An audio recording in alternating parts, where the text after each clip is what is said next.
Manchester City, who have beaten Arsenal today, and in the end, fairly comfortably as well. Who would have thought, Dennis, that Manchester City would score in a major showpiece with a goal like this? It's a bit bizarre, isn't it, really? But I think at the start, I said about Arsenal's defence, and this really sums it up, doesn't it, really? I think the foul? Aguero was marked. He kind of stopped, see him, held his ground and stepped across him.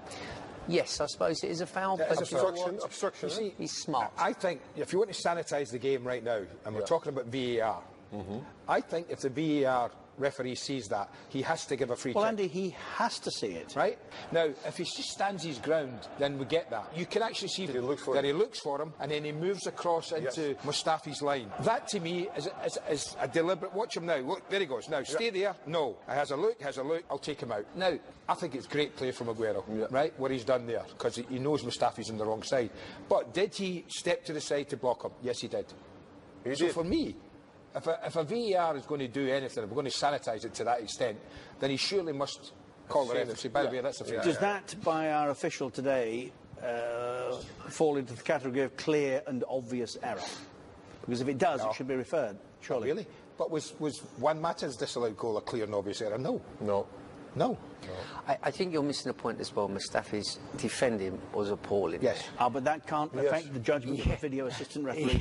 That's a professional observation. Yes, I get that, but that was, honestly, being the wrong side, and what he done there as a defender, I don't want to miss that part of it. And yes, you were right, Andy, but he stepped across him, and it was clever. But this, for me, I just think, come on, please. It's the first position that he has. Yes. And that was already wrong. He stands in front of him, and why? And you know, this is clever football. And he just looks at him, makes a little obstruction. Can I ask how it was that you're all right, agree to disagree on the incident, but Arsenal got playing with three centre-backs today. How can Aguero step between all of them? In fairness to Callum Chambers, he was occupied by Leroy Sané. Yes. Sané was on the left wing. The one who should have given him more help was Koscielny on the other side. He was far too far away. He's surely on the ball's travelling 70 metres down the pitch. He's got time to tuck in 10 yards, I would think. You know what I could say as well is Bravo, if Bravo has actually seen that scenario, how he was, and hit that ball, I've got to say, what a ball. If he's actually seen the situation and thought, I'm going to ping this over there and hit it, because I don't know whether I've seen Edison do it as well, ping it.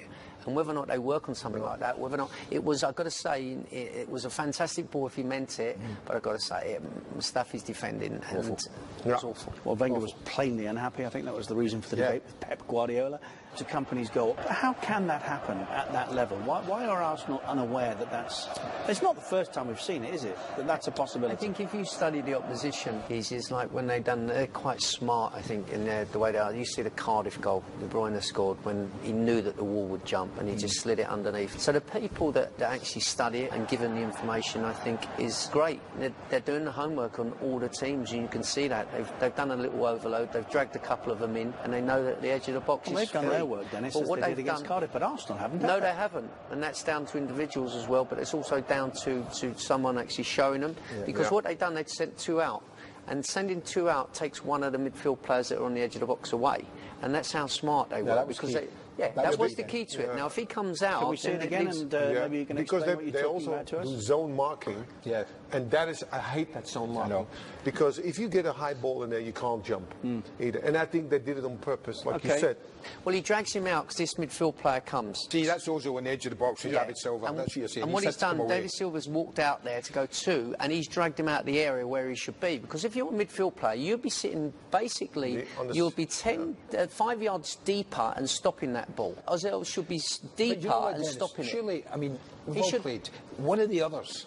You can see there's zone marking there, and they just figured out, how to get around it, because, there are 6 players who don't mark, just stay in the zone. So if you drag them, if you go forward with a couple and one get out, there's 9 of them. 1, 2, 3, 4, 5, 6 people don't mark. I always preferred the individual to man mark his man, and there's a responsibility. And that's what I always prefer. 3 in the zone most of the time. Yes. 3. 1 at the first post. 1 is a little bit of the 5 yard, and then 1 maybe in the middle. And the rest is just marking. But they don't. There was 9.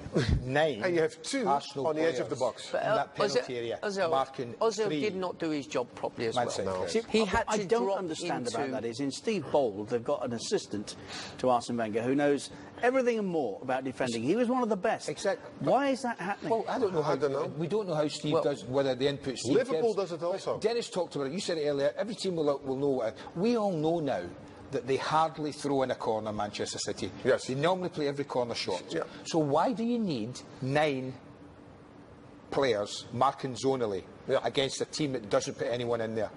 That's what I don't get.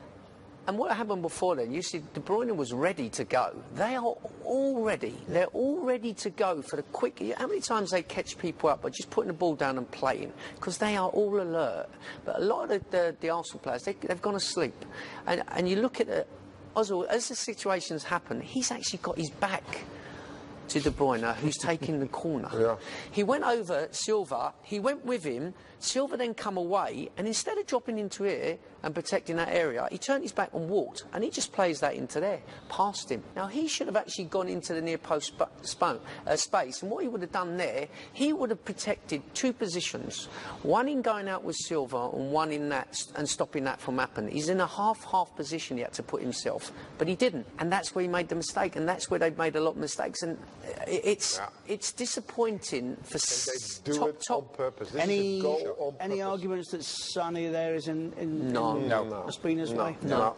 It doesn't make it. Arsenal are desperate then if they're looking for offside there. Yeah. No reason to give offside. No. None at all.